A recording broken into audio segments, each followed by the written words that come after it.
we say leadership, most of the time any kind of leadership training is spent on learning to manage situations, people, money, property. Yes, all this is important, but how could you… Essentially a leader means you must be able to manage a few thousand people. Or in other words, you're trying to manage a few thousand minds. But if you're incapable of managing this one, this mind, how will you manage that mind? Just by chance. When you're managing situations by chance, you'll be always freaked. Anxiety and leadership has become synonymous today because you're managing people by chance. If you cannot manage this one, managing that one is definitely by chance. So one of the most significant aspects of leadership has been generally ignored, or people have acquired this out of their own natural capabilities. That reminds me, you definitely heard of Andrew Carnegie. When Carnegie was multiplying his wealth at a tremendous pace, the United States governments of that day couldn't figure out how is he making so much money. So they set up an investigation because they thought something improper is happening here. When they looked through his business and they found nothing wrong, then they called him for an inquiry. This is, how are you managing to make so much money and we don't find anything wrong with your business? So Carnegie said, I can keep my mind focused for 5 minutes at a stretch. This was a group of congressmen who were sitting, conducting the inquiry. Can any of you do this? And they tried an experiment. None of them could stay on anything for more than 10 seconds. Then he said, you should not be running United States.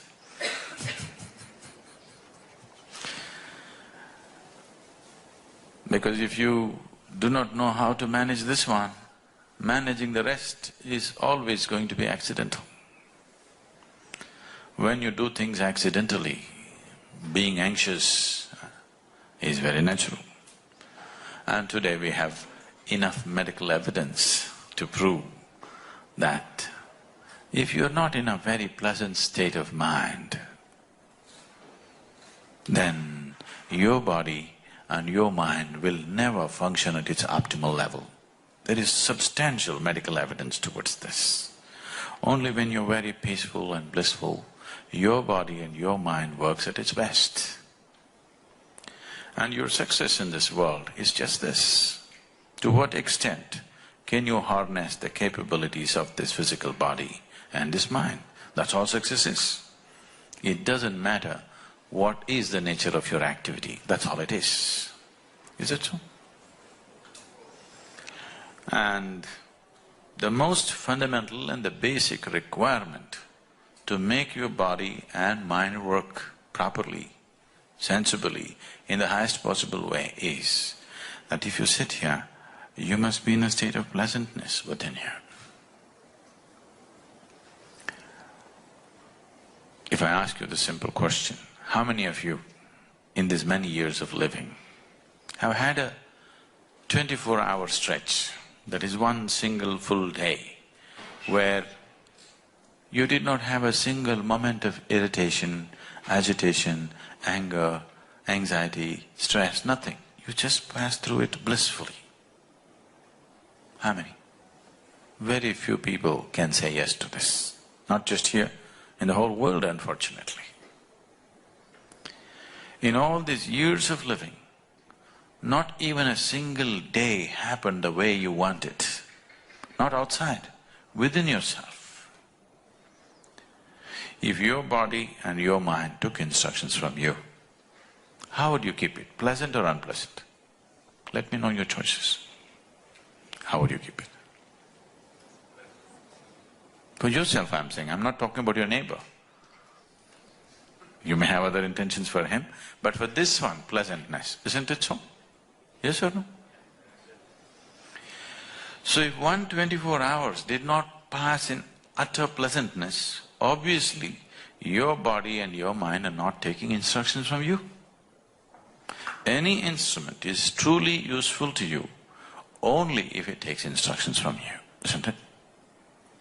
Right now I'm using this microphone, this public address, it's very useful to me because it's amplifying whatever I say. Suppose it starts saying its own things, I better not be here, isn't it? Yes. Your mind and your body should do what you want it to do. And if it is doing what you want it to do, I'm 100% sure you will keep yourself in utmost blissfulness. Can I trust you on this? Can I trust you on this one thing? That if your mind was taking instructions from you, you would keep yourself blissful every moment of your life. If that's not happening, obviously it's not taking instructions. And there is enough scientific evidence to prove today that only when you're blissful, your mind and body does their best. I would say most human beings are functioning at 15 to 20% of their natural capabilities. If they could sit here in a sustained levels of pleasantness, you would see for 1 week, if you simply sit here, simply blissful, in 1 week you would be 100 or 200% more intelligent and sharp than the way you are right now. I'll assure you this, I can prove this to you, if you give me that 1 week. 1 week, you just stay simply pleasant and wonderful. I think these days you're trying to do that by taking a vacation, isn't it? Yes? Have you noticed? You went out and you had a good time and you were pleasant and you came back, you seem to function so much better. But if vacation is the only pleasant time in our life, obviously we're not going to be very productive, isn't it? If we do not know how to make our work hours very pleasant, we obviously not going to be very pleasant or very productive in our lives. So as there is a science and technology to create external well-being, there is a whole science and technology to create inner well-being. This is what we are offering as inner engineering. This could be offered in a million different ways. It is just that as we have paid so much attention to learn our way through the world, we need to spend a little bit of time to find a way through this one. The better you know this mechanism, the better you can use it, that's for sure, isn't it? That's true with anything. Whether you're using a computer or a cell phone or a car, the more you know about it, the better you can use it, isn't it so? So definitely that's true with this one too. The more you know about this, the better you can use it. But how much time have we spent with this? When I say this, I'm not talking about you going and reading a book on psychology or on your physiology, no. What you call as my body and what you call as my mind, both these things you acquired over a period of time.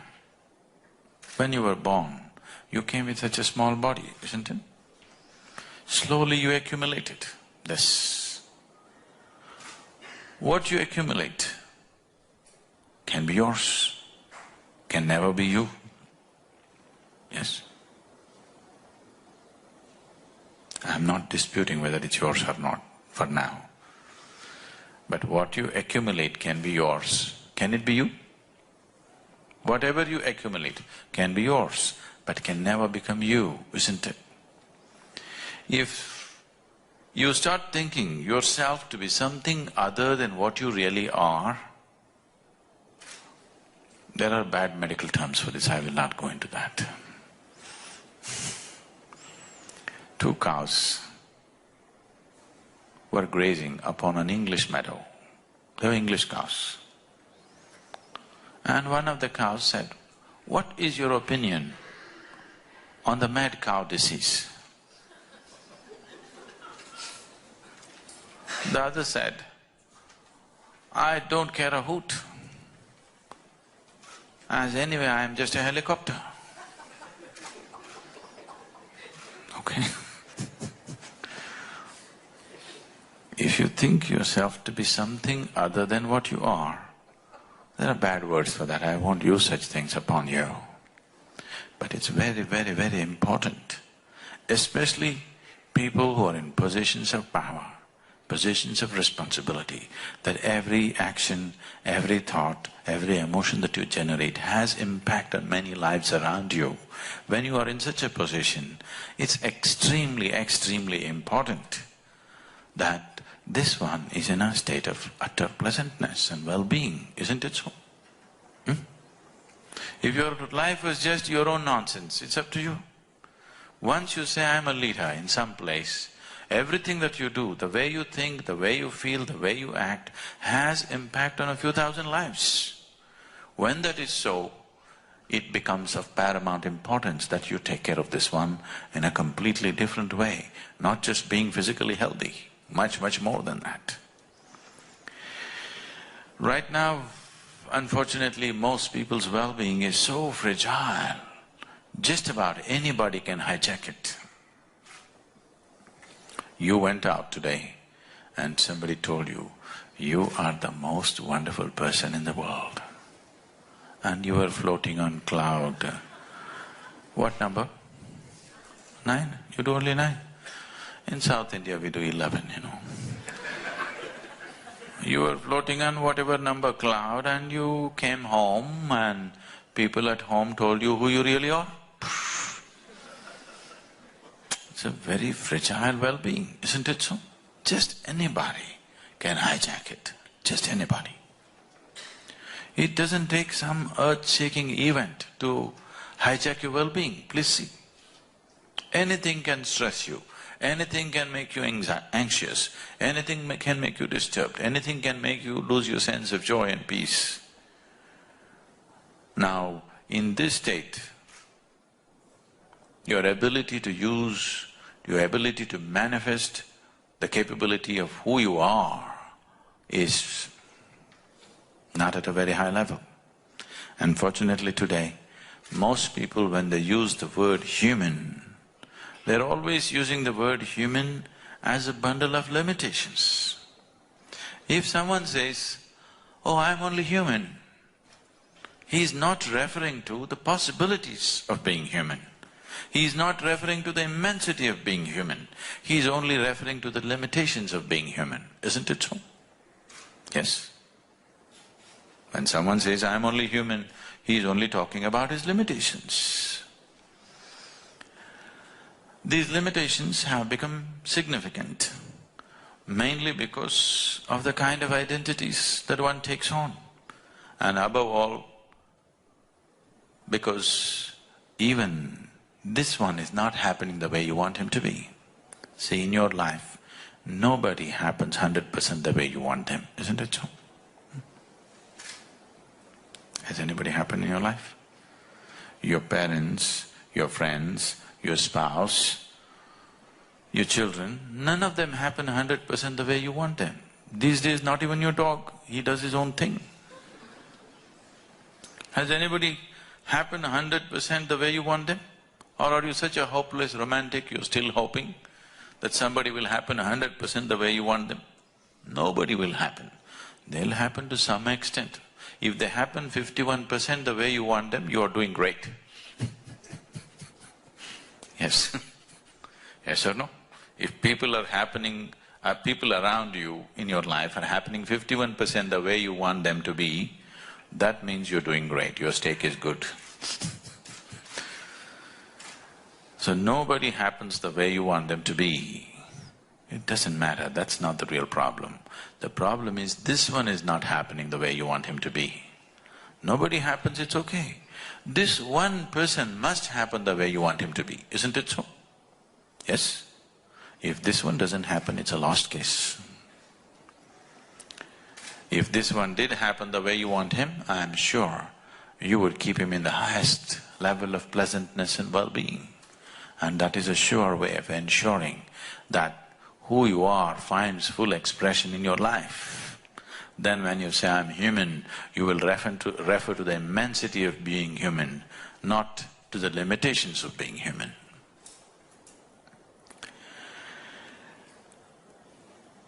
It is just that when it comes to the outside, we have understood.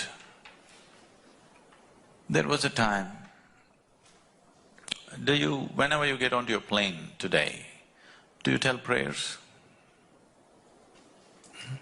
You still do? What airline are you getting into?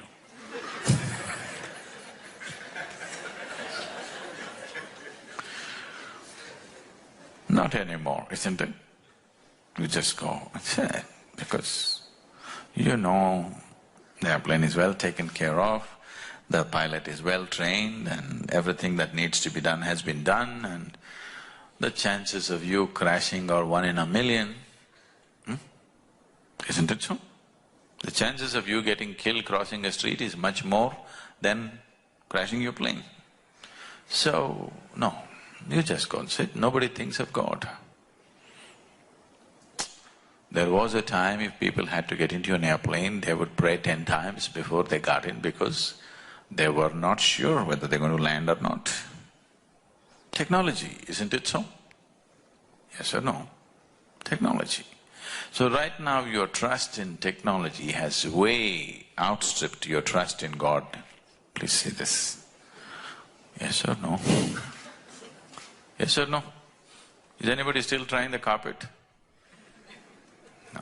Somebody was just asking me now, I said, right now I flew on a silk carpet and came from India. You know? It's funny why they named an airplane Silk.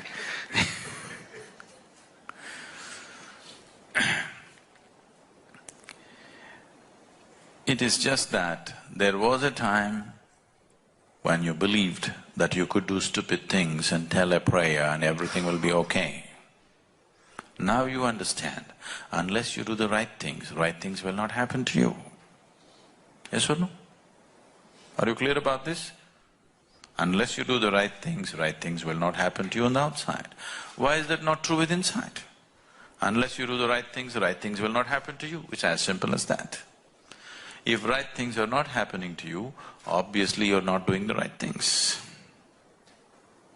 So there is a whole technology as to how to conduct the interiority. Unfortunately, we have tried to ignore that and tried to live. So wherever we have done the right things, those things have worked for us. Whatever things we have not handled well is not working for us, isn't it? Yes or no? Isn't that so? So if your interiority is a turmoil, when I say a turmoil, not always that you're continuously freaked out about something.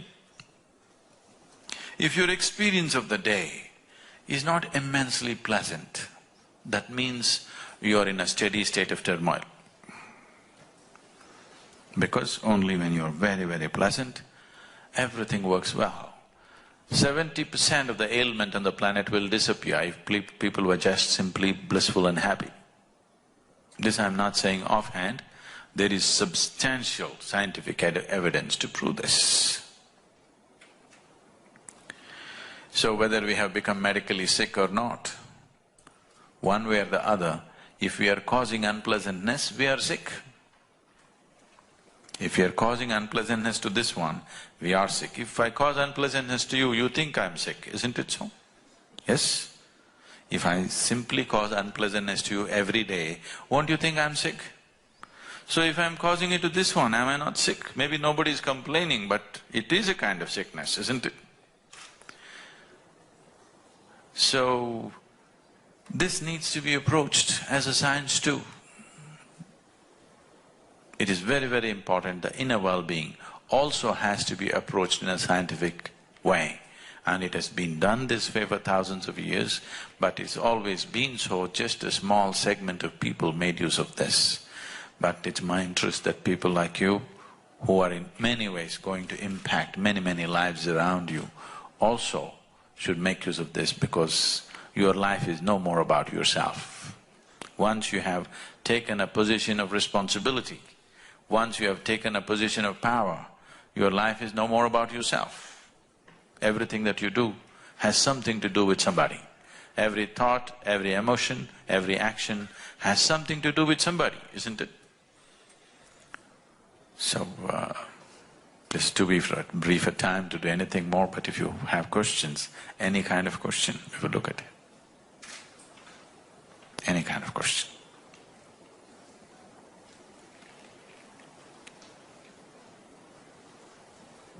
Hello, I'm JP Melosh. I'm an MPA student at the Lee Kuan Yew School of Public Policy. You emphasized in your presentation the need to be at peace with ourselves or being relatively happy. However, do we not need to be sometimes angry or sometimes uncomfortable with our surroundings in order to have the drive to change the things that we want to change? I did not say you should be at peace with yourself or you should be happy. I'm just asking, what's your choice? What is your choice for yourself? Pleasantness or unpleasantness? Yes, what's your choice? What is your choice for yourself? Pleasantness or unpleasantness? Pleasantness, isn't it? So that is not my choice. If you like unpleasantness, do it. I have no problem. But if you want pleasantness and you're creating unpleasantness, obviously you're not going where you want to go, isn't it? So I am not advising people, be peaceful, be joyful. It's their choice. If somebody enjoys misery, what's my problem? Yes, I really have no problem. But there is no such thing. Everybody wants pleasantness in his life, isn't it so? You want pleasantness inside and pleasantness outside, that's what you want, isn't it? Whatever you may be seeking, see, please understand this. Whether you go to the temple, whether you go to the bar, or you go to the office, or you want to go to heaven, you're still seeking pleasantness, isn't it so? Yes or no? Somebody thinks it's in success, somebody thinks it is in the bottle, somebody thinks it's in heaven, somebody thinks it's in the temple, but everybody is in search of pleasantness, is that so? Is that so? So if pleasantness is what you're seeking and if you're creating the reverse of that, you cannot say you're successful. Yes? If pleasantness is what you're seeking and you're achieving the reverse of that, could you say you're successful? If unpleasantness is what you're seeking, that's fine with me, you are successful. So this is not my idea, please get that out of your mind. This is not my idea that you must be happy, I have no such intentions. My intention is just this, let whatever you want happen to you. What you want should happen, isn't it? If you like misery and I impose happiness on you, is it going to be good? It's not going to be good, isn't it? So this is your choice. So if your choice is pleasantness, why is it not happening? That's a question. Now, unless you're angry, you cannot propel yourself into action. Unfortunately, this is true with a lot of people, that unless they're angry, they cannot propel themselves into action. You heard of Che Guevara? You heard of Che? You must be seeing those t-shirts. Everybody's wearing Che Guevara's t-shirts. Most of the young people don't know who he is. They think he's a rock star.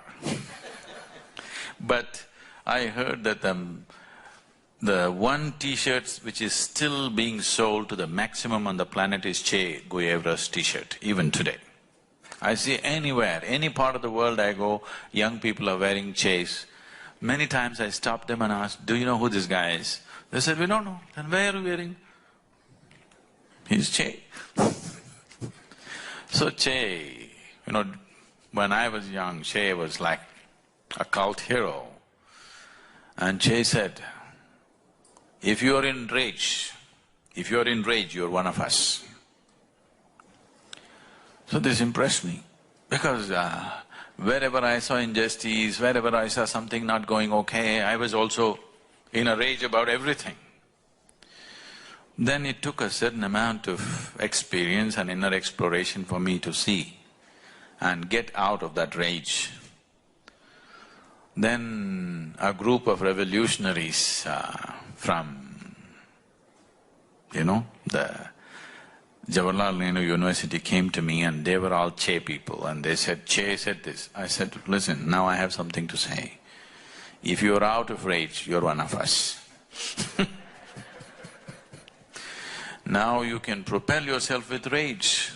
You can also propel yourself with your joy, with your love, with your compassion, which will be more saner way of doing things. When you propel yourself with rage, you will cause one injustice for another injustice that's been happening till now. But if you propel yourself with compassion, you will do just what is needed, nothing more, nothing less. See, I don't even want to impose joy upon you. I want what you want to happen. Yes, this is how it should be, isn't it? Because I am not propelled by my rage, I am completely out of rage. Nothing puts me in rage anymore. It's not that I'm oblivious to the nonsense that's happening on the planet. I'm very, very aware of it. I'm very, very involved in seeing and finding solutions. So these are the two ways. Do you want to drive yourself consciously or unconsciously? This is the question. Whenever you're in rage, whenever you're angry, are you conscious or unconscious? You're definitely unconscious, isn't it? And when you become angry, generally you suffer more than your victim most of the time. Yes or no? So in that kind of condition, what are you going to create? Once in a way, corrective measures may happen because somebody is angry, but that is not the way to do things. In a balanced, sane way, you can correct things, isn't it?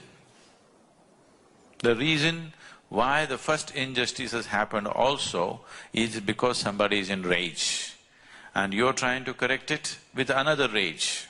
Let's say a crime happens on the street. Out of greed or anger, a crime happens. Now you get angry and try to correct it. You're also committing another crime, probably a larger one usually. You can correct that out of simple, sheer sense, out of your humanity. Just now, like about 6 days ago, I was speaking to a group of people and they introduced me as humanitarian. I said, what's this? I have heard of vegetarians, non-vegetarians, and what is this humanitarian? What are you trying to say? No, you're doing a lot of humane activity. I said, it's a shame that we have to teach human beings to be human. Isn't it so? We're making an effort to teach human beings to be human as if they were some monkeys. If you try to teach a monkey to do what a human being can do, that's an achievement. You teach a human being to be like a human being, this is not an achievement.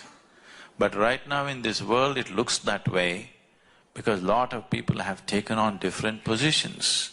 Because they have become Indians, they have become Pakistanis, they have become Singaporeans, they have become Hindus, they have become Muslims. You have to look for a human being, where are they? Very hard to find them. If you just sat here as a human being, to resonate with other life around you would be very, very natural.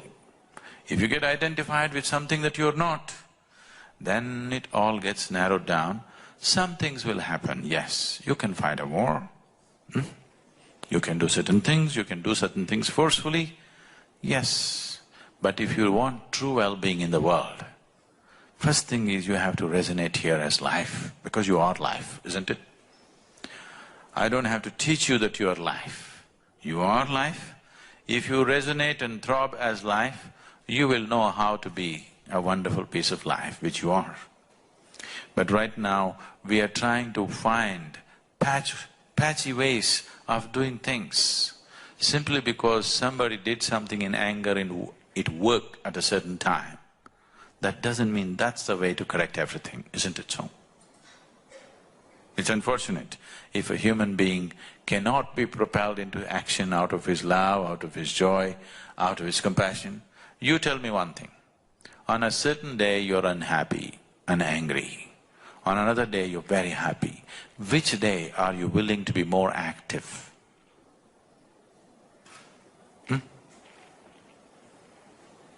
When you're joyful, you're ready for endless amount of activity, isn't it so? It works. Yes. Sir, question? Yes, sir, please introduce yourself. If you can take the microphone, please. My name is Ram Gupta. Sadhguru, my question is, intellectually and logically we understand, but practically we find lot of gaps. Can we get some tips from your inner engineering on how to go about it? Okay. Shall we do a simple experiment? Are you okay? Simple experiment. The guinea, or these are days of the flu.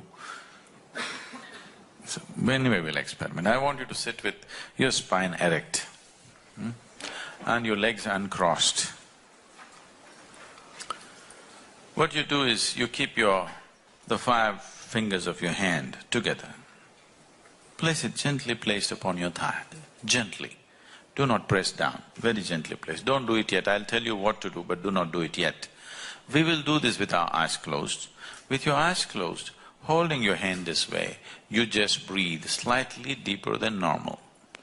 And as you're doing this, I will say switch. When I say switch, the hand is this way, just slowly turn it over without breaking the rhythm of your breathing. Again, when I say switch, get it back into this position. In these 2 positions, something about your breath will change. The way the air fills up into your lung or the maximum expansion and contraction, something about it will alter itself. I want you to notice what's happening. Please hold your 5 fingers together, gently placed upon the thigh, eyes closed. Unless your spine is erect and eyes closed, you will not notice it. Just breathe slightly deeper than normal, just inhalation, exhalation a few times.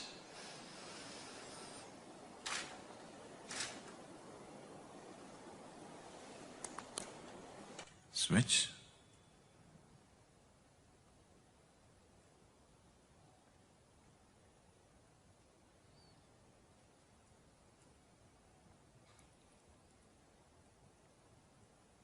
Switch again.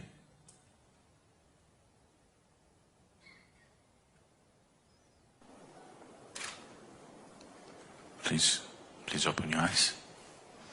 Do you notice some change in your breath? Can someone say what? When it's this way, where is the maximum expansion? Could you notice that? Where is this? Deeper in one of them. Okay. What's happening, I will tell you. Just do one breath and you will notice this. When you hold the palm facing down, the maximum expansion and contraction is in the lower lobe of the lung, so you notice it in the diaphragm region. If you turn this around, it is shifting to the middle lobe of the lung, so you notice it higher up in the chest. Just take one breath and see, you will notice this.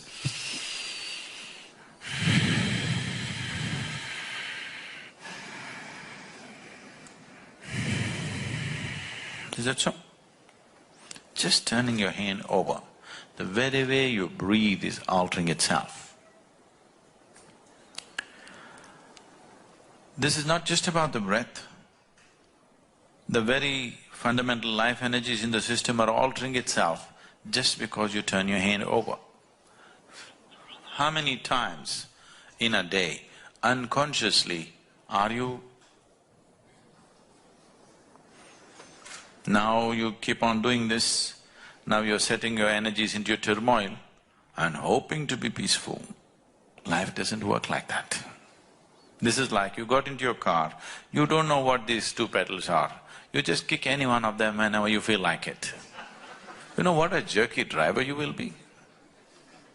Right now your well-being is very jerky, please see this.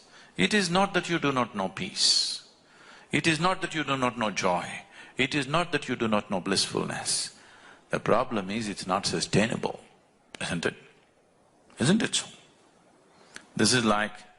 Are you okay for a joke? Very serious question, but…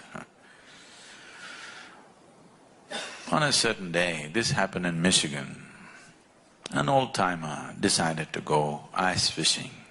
This is one of the things in Michigan because almost 5 months it is snowing and the Great Lakes freeze and people go sit on it, cut a hole and fish because there's still water beneath the ice sheet. So an old-timer went fishing.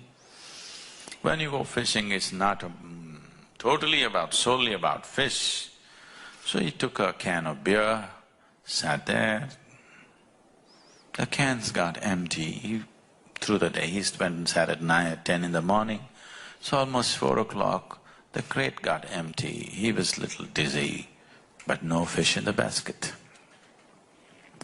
Then at 4 in the evening, a boy from the downtown area with a big boombox on his shoulders with blaring rap music came driving like that.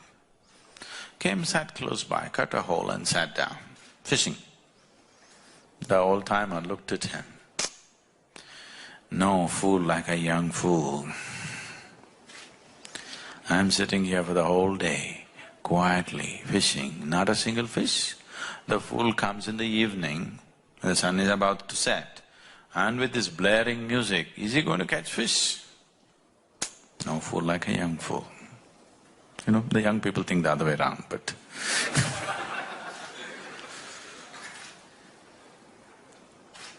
Then, within 10 minutes, to his amazement, the boy caught a big trout. He looked. Then he dismissed, okay, a flash in the pan, nonsense, and he focused on his fishing. In another 10 minutes, the boy landed one more trout. Now he couldn't ignore him. He sat there watching the boy. The boy was listening to blaring music, jiving, and like this. And in another 10 minutes he caught one more trout. Now he couldn't ignore this anymore. He kept his pride aside, slowly walked up to the boy and asked, see, I have been sitting here since morning. I haven't landed a single fish. You just came, in 30 minutes you got 3. What is the secret? The boy turned down the music a bit and said, roo-ra-ra-ra, roo-ra-ra-ruff. I said, what? The boy again repeated, roo-ra-ra-ra, roo-ra-ra-ruff. I said, I don't understand. He said, wait. And then he spat out a blob of something into his hands and said, you have to keep the worms warm.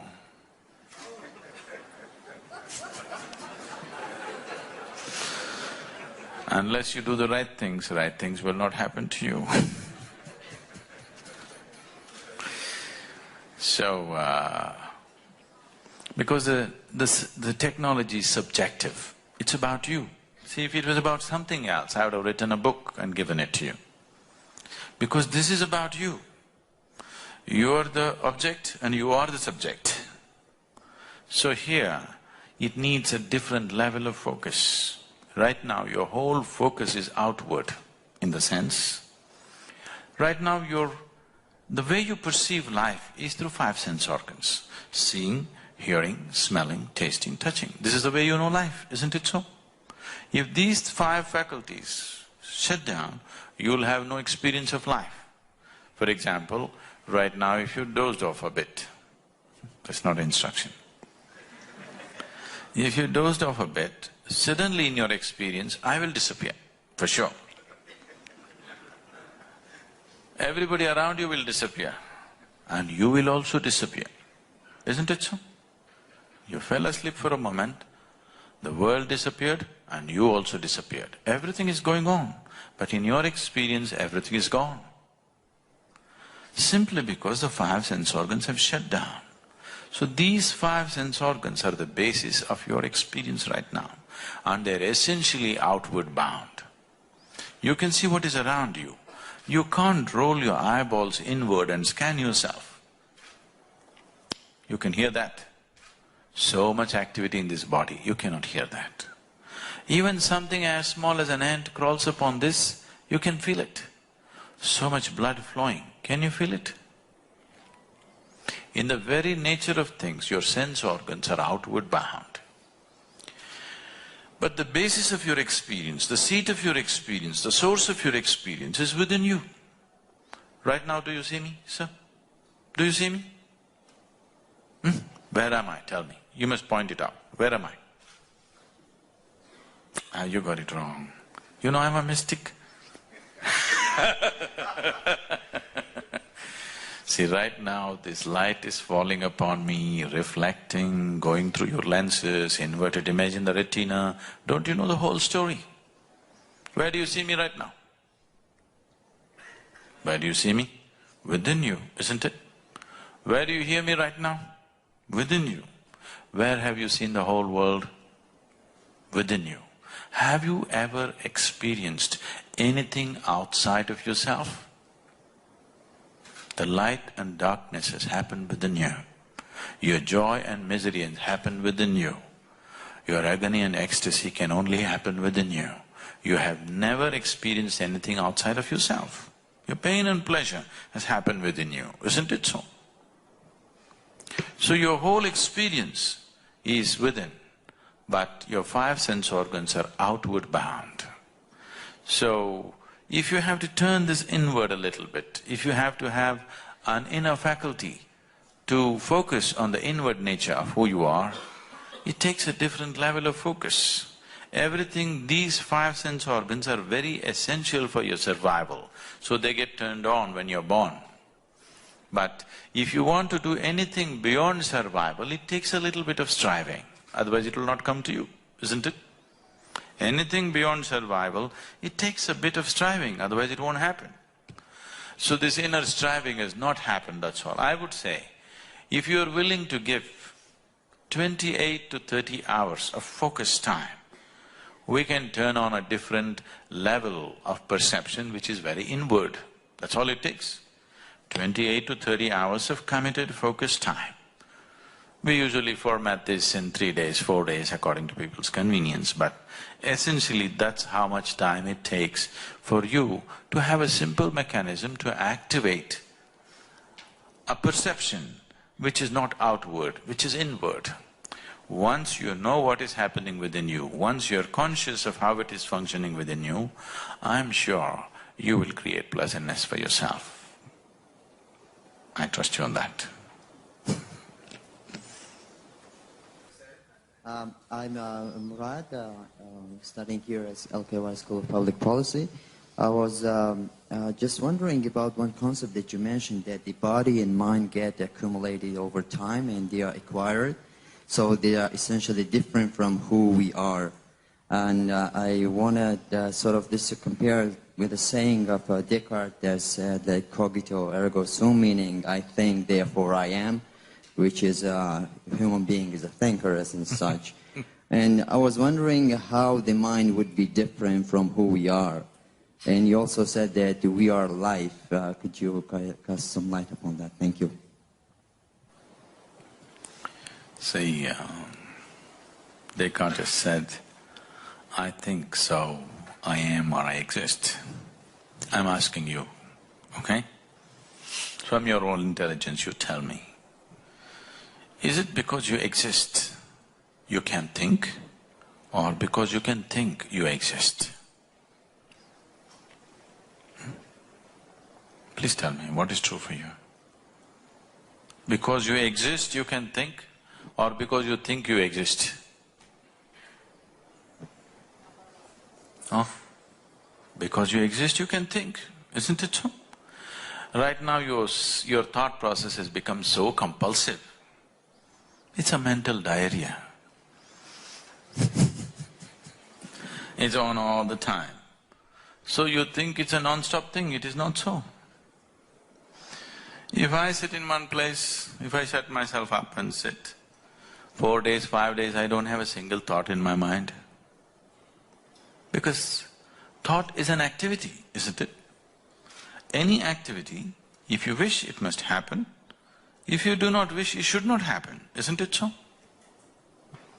If you're in a compulsive state of activity and you think that's your nature, oh, that's a sad thing. Descartes is a poor man.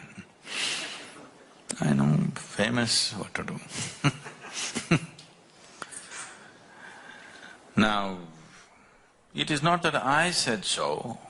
See, don't accuse me of such things. I did not say this. You tell me, when you were born, were you of the same size as you are right now? No. Slowly you gathered this. What you call as my body is actually just a heap of food that you've eaten, isn't it so? Not a pleasant way to describe you, but it is just a heap of food that you've eaten or a piece of this planet, isn't it? Yes or no? Your body is an accumulation, is that so? Is that so? The content of your mind is also an accumulation, is that so?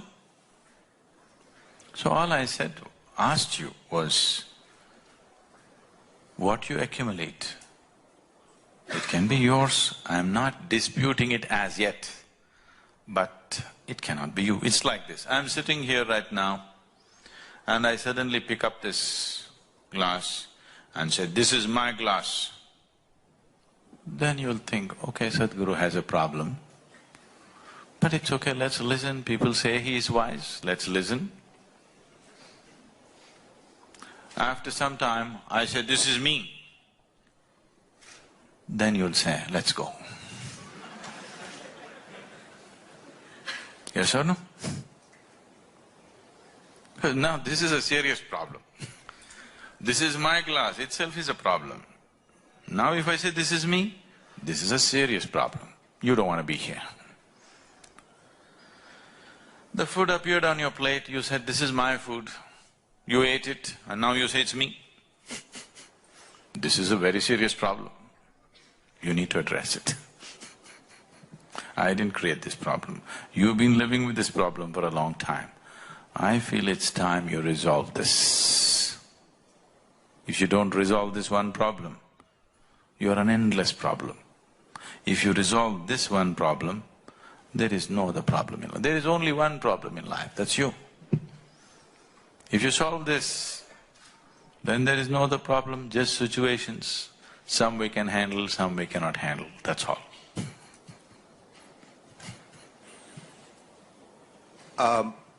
Sadhguru, I also was wondering about some of the work that you had been doing as a karma yogi, as I mentioned, about rural rejuvenation and Project Green Hands. And I think in the LKY school we were very interested in knowing what motivated you to get into that, and if you could just tell us particularly, like, why did you think about reforestation as an activity that you wanted to take up? In the year 1998, some experts from United Nations came to South India and they made a study and they declared by 2025, Tamil Nadu, which is the state where I come from, they said 60% of Tamil Nadu will be a desert by 2025. I don't like these predictions. I don't like any kind of predictions, because a prediction means you are not valuing the human beings who live there. If I tell you this is what you will be after 10 years, that means I don't value the potential of who you are, isn't it? Based on present figures and statistics, I'm making a projection. You are not valuing what is beating in people's hearts, what is churning up in people's minds, you're not thinking about that. So this is a land, Tamil Nadu is a place, South India is a place where there are many farmers who take 4 crops in a year from the same land, nowhere else on the planet. You know, wherever I go, any part of the world I travel in, first thing I look at is what is their agriculture. They told me you have none here, but that's a smart thing. So first thing I see is how do they make their food, because that is essentially what's going to, long term, that's all that really matters. How do people make their food is a very important aspect. So, Tamil farmers have been taking 4 crops in a year, nowhere else on the planet, such a thing. Ingenious they are, with almost absolutely obsolete and non-existent infrastructure, okay?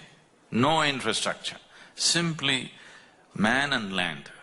pulling out 4 crops from the land is not a simple thing. They're quite ingenious. Now this land which have sustained us for thousands of generations, now is going to become a desert in a single generation. I didn't like the idea. So I've just drove around Tamil Nadu really looking at these people, just alarmist or is it real? Then I saw it is much more real than their figures. I didn't think it'll go to… my own estimation did not look like it'll go up to 2025. It looked like it's going to happen much faster because in those 15 years that I had noticed the area, 4 perennial rivers had gone dry. In Coimbatore city where we come from, I know very well 60 to 75 feet we were striking water with the tube wells. Now they're going 1400 feet. And whole areas are just going dry. People are actually leaving their villages where they have lived for generations and going away somewhere else. So when I saw this, okay, what can we do? Changing government policies, reversing global warming, all these things are not in our hands right now because it depends on so many aspects. One of the simplest things that you can do is put the green cover back. So, I saw that Tamil Nadu's green cover was 16% and the national aspiration is 33%. So we just made a simple calculation, what does it take to make it 33%? Then we saw if we plant 114 million trees in about 6 to 8 years' time, in 15 years' time we'll have 33% green cover. So we started this movement in 1998. I started planting trees in people's minds. It took 6 to 8 years. That's the most difficult place, you don't know. Now in the last 5 years, we've been transplanting this from people's head to the land. Okay? We planted little over 14 million trees in the last 4.5 years. And Tamil Nadu is the only place in the whole of Asia in the last 30 years where the green cover actually has gone up. So official figures are today, this January, the government announced that the green cover has gone up by 4.2% in 5 years' time. That's what the people did. All it took was just people's movement. No great investments, no great infrastructure, nothing, just people's movement. We convinced the farmers to plant 10% of their land into trees, fruit trees, any kind of tree. Just doing this much has happened. So another 100 million trees, people think it's big numbers. These are not big numbers. When I said 114 million trees, they said, oh, this is impossible, how can anybody do this? Then I asked them, actually I don't come from Tamil Nadu, I come from Karnataka. So I asked them, how many people are you?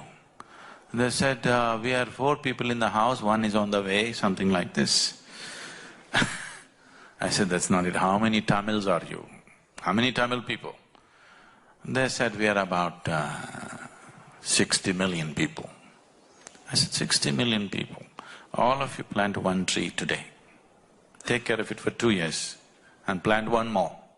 You have 114 million trees going, much more than that. This is all it takes. Even a beggar on the street can plant 1 tree, he'll have an office for himself. He'll have an office building growing for himself in the next few years if he plants a tree, isn't it? That's a kind of very grassroots level movement we started and now it's picked up into huge momentum, huge.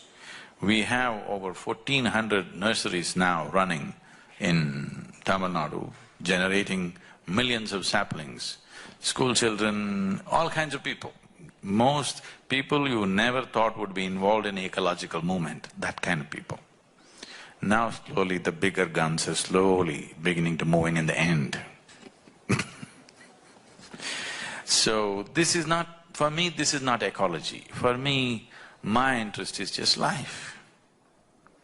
I'm not interested in ecology, I'm not interested in economy, I'm not interested in any damn thing. I'm only interested in life, are you? And all these things are needed to make life happen. And I don't see how… when I was at the Economic Forum this January at Davos, somebody came and said, oh, you are that amazing tree planter? This man is a professor in the Harvard University. I said, no, I am not a tree planter. He said, no, you planted millions of trees. Yes, we did because it's needed, but I'm not a tree planter. Then he said, okay, what do you do? I said, I make people flower. That's my work. My essential work is that human life flowers. If human life has to flower, you need an economy, you need an ecology, you need everything that supports and sustains that. I don't see why we have divided all these things in our perception. Whatever is necessary for life must happen, isn't it? John Roberts, NPP Senior. I've been hearing what you're saying, and I really appreciate your philosophies, and I appreciate you coming to our school.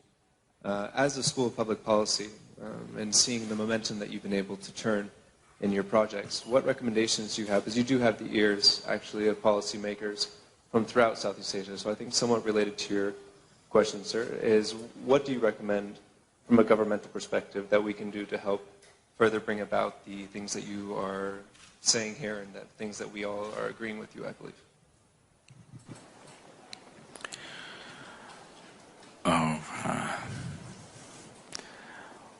When we say governance, we need to understand that a government generally is not designed to run the nation in its entirety. It's the people who have to run the nation. Always it's been so. Governance is to just create an atmosphere where… So now here you decide you drive on the left side of the street. If the government does not decide this, that in this country we drive on the left side of the street… Are you from America? You drive on the wrong side. So now you come and drive that way, I come from India and I drive another way, somebody comes and they drive in the middle. Now every day we would be clashing into each other. So governance is essentially to see that people in their pursuit of their well-being and whatever else they're doing, they're not clashing into each other. That's governance essential, on all levels. Whether it's economics or social life, whatever, essentially you're seeing every individual in pursuit of his well-being does not clash into somebody else's well-being. That's all governance essentially is. But there may be situations in societies where sometimes a government has to step in and pump up a few things because it is not happening the way it is supposed to happen. So these are all usually, they must be timely and limited periods of time. Any long-term intervention from any government always leads to some kind of, situations.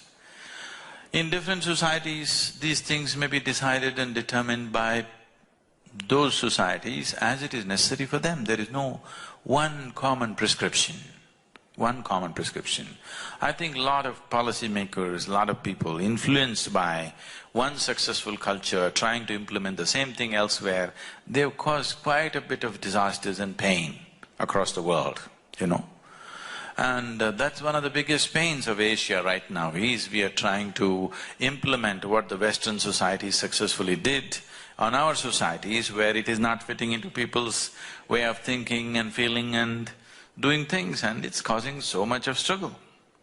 Not because it's right or wrong, it is just a question of what works for us here.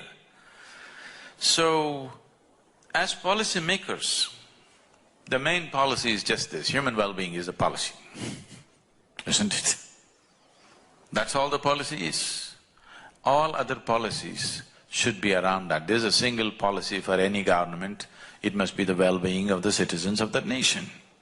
Rest of the policy is only incidental, and it could be changing every other day. As long as we keep the basic well-being of the citizens as the main policy, other policies can keep on changing as situations change. But unfortunately, we get identified with policies and systems and ideologies, and we forget all this nonsense we created only for human well-being, isn't it? So there is only one policy, actually, human well-being, well-being of the life on this planet. That is the only policy. To fulfill that one policy, we may have to continuously evolve what we are doing. coming to thinking out of box and for Asia and the current meltdown, I mean, there are a variety of people from various parts of the world, but let me say this. I'm not saying this with any kind of identity from a nation or a region, but one thing is clear, that a few hundred years ago, or for example, about 250 years ago, Asia was the most vibrant economic and social situation on the planet. That's why every European ship, risking their life, they wanted to come to India because it was the most vibrant economy on the planet. For whatever reasons, for multiple reasons, these things change. And it went down and almost 12-15 generations of very abject poverty happened, and various structures and strengths of the society diminished over a period of time. All these things have happened. Once again, they're trying to rejuvenate that, but there are many missing links in that. We have to work on many things which unfortunately our policymakers are still grappling with. It's not that there is lack of understanding, but there's lack of implementation for various reasons. But now the current meltdown, if you ask me, I don't know, none of you are going to like this, it's a very good thing. For me, it's a very good thing, because the kind of economic structures we have created are simply unrealistic. Simply unrealistic. If you go at this pace, see right now for example, if you take American economy as the ideal, because that's the richest society on the planet, if you take that as the standard, and if you provide that for 7 billion people on this planet, I think we just have another 30-40 years for extinction. Yes? Am I exaggerating? Am I exaggerating? There's only one man. So, somewhere we have to reinvent the way to run an economy, that it's not self-destructive in the process of creating prosperity. Prosperity at what cost is something we have to look at. So one thing is definitely to relook at the very idea of what is development. We really have to look at this. The very idea of prosperity is something we have to look at. Prosperity does not necessarily mean simply more and more, okay? Because there is no more and more. There is only this much. There is only one planet to live on. I know the ladies are planning to export the men to Mars and wherever else, but there's actually right now only one planet. There is no endless more, there is only that much. How?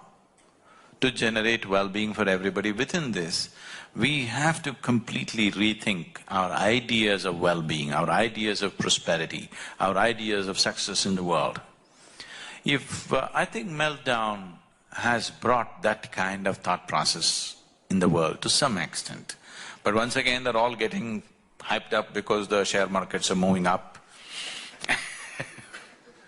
Even large companies, I know I've been interacting with them very closely, very large companies, which are almost like small nations by themselves. In fact, their annual turnovers are bigger than the budgets of many nations. Even such companies, unfortunately, are still operating from quarterly balance sheet to quarterly balance sheet. This is a very poor way of looking at life. You want to be ahead in the next quarterly balance sheet, it's just very disturbing that leaders who are, when I go to Davos, I just look at these people, a little over 2,000 people, they control more than 80% of the world's economy. And they don't have to be desperate about the next quarterly balance sheet. That's not the way to look at life. It needs to be looked little more long-term. Beyond our life, we have to look at the well-being, isn't it?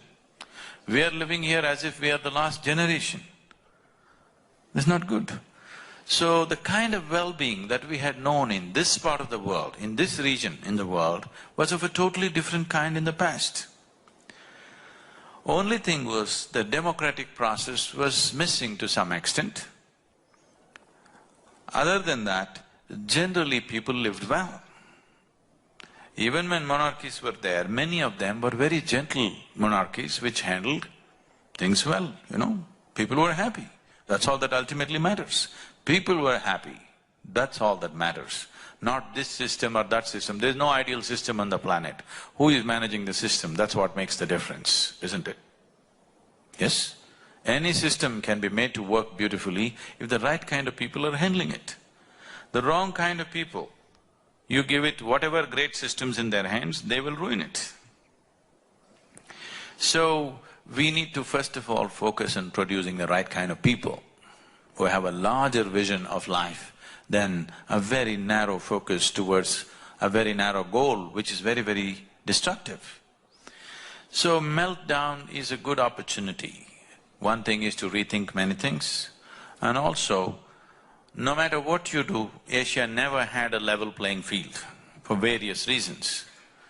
For the first time, there is a possibility that there could be a level playing field if you make use of this situation properly. Not against somebody, but if general well-being on the planet has to happen, there definitely needs to be a much more level playing field, otherwise it will just lead to continuous processes of exploitation which has been happening all the time. Initially it was Asia, now everybody's focus is on Africa. People are not interested in the African people. They are only interested in the African wealth. That's not a good way to approach any space. Because today it'll be on somebody, tomorrow it'll shift to somebody else, the focus. Yes? So our way of structuring economies in the world has to come… You know, if you want to create a more gentler economies, more compassionate economies where every human being can find a way through it, not be rubbed down by it, it's very, very important that the public policy comes from a different level of understanding. Market forces are fine to keep vibrance in the economy, but market forces should not direct the nature of life on the planet. Because commercial forces should not direct the life on the planet, the nature of life on the planet. They are good only to keep vibrancy in activity, and that's all. But right now we are allowing the commercial forces to decide how people live. Yes?